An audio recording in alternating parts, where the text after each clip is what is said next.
Okay, I've talked quite a few times about Malaysia and the visa-free status of it, and also the chances of you getting the passport, which is very, very difficult. And if you do get the passport, you would have to relinquish your other citizenships. But I am going to talk to you today about there are some windows where you can actually get the passport.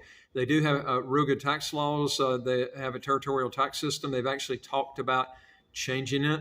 Now, whether or not they'll come out with we'll see what happens there.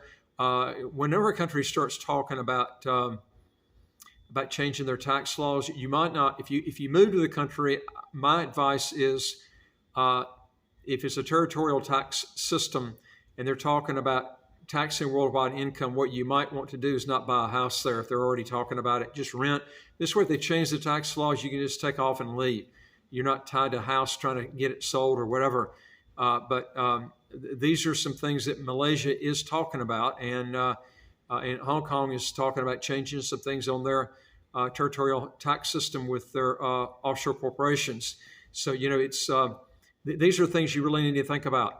Now, again, the visa-free travel is really good in Malaysia. You're looking at about 183 countries visa-free or visa-free on arrival. It's got the 11th best passport in the world. And, it's got nice weather. It's right there, borders Singapore. I've never seen two places that were so different as far as prices go. Across the border to Malaysia, man, you can get some really good deals compared to Singapore.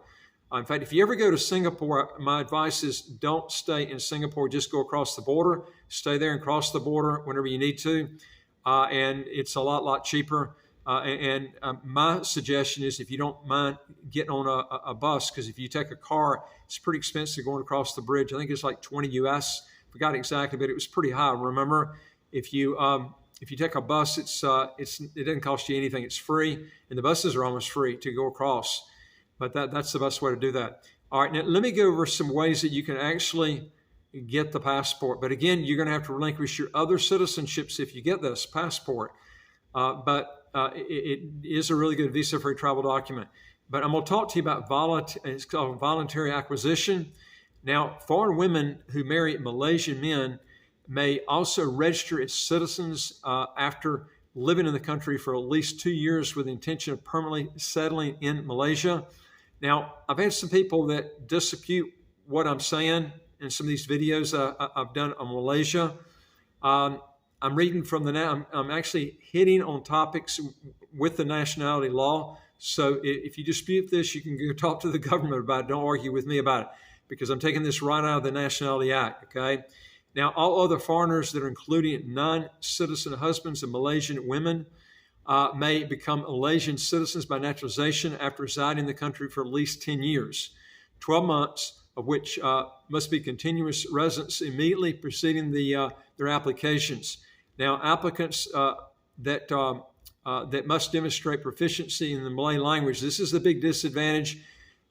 It's not going to be a quick process, and you're going to have to learn that language. That's probably the biggest negative of the whole thing. And you got to intend to reside in the country permanently.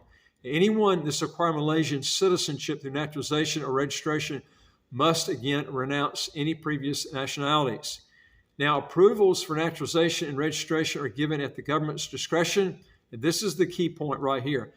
Applicants or applications are frequently rejected with no stated reasons as to the process, and there is no process that exists to actually appeal this decision. Now, out of 4,029 citizenship applications, and listen to this, out of 4,000 that applied, there were 4,029 citizenship applications between 2000 and 2009, so for 9 years.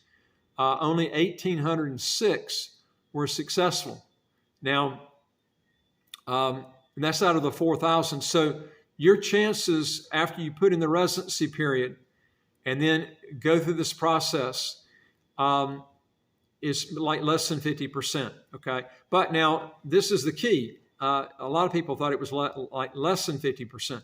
Well, those are the facts. Now, I will tell you this: if you go in and you're investing a lot of money in Malaysia, that can turn the tide because there's a lot of people that go in there that don't invest that much money, and the government just doesn't see a really need maybe to let that person come in and get passport. But this is something you're going to have to look at, because you're looking at quite a few years to stay there, and then you're going to have to linkage your other passports.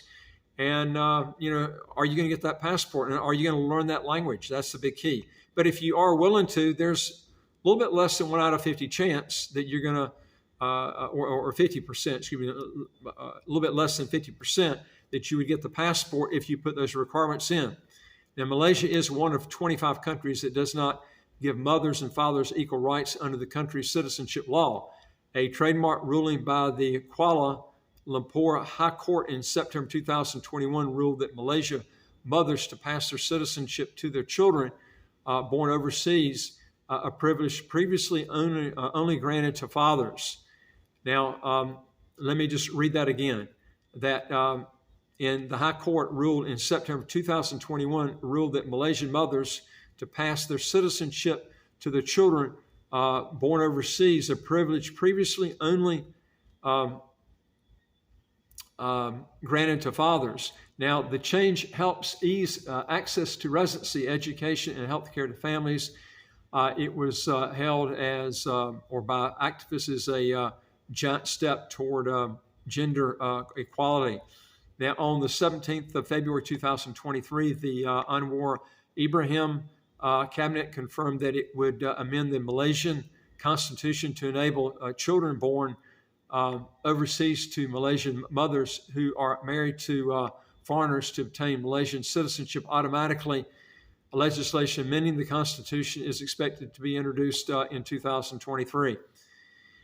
So there is a window where you can go and get the passport, but again, less than 50% of the people that apply after you put in the requirements and the number of years is going to get the passport.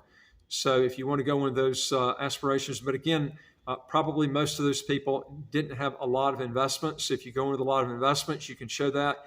I can tell you that will change the tide and probably put you over the 50 percentile. If you want to know more on this, folks, go to our website, www.citizenshipquickly.com, and just ask for some help. And I would like to hear from you. If you got a question or comment, put it below. And don't forget to hit the subscribe button on the right of your screen right here, and you get new videos automatically as they come out.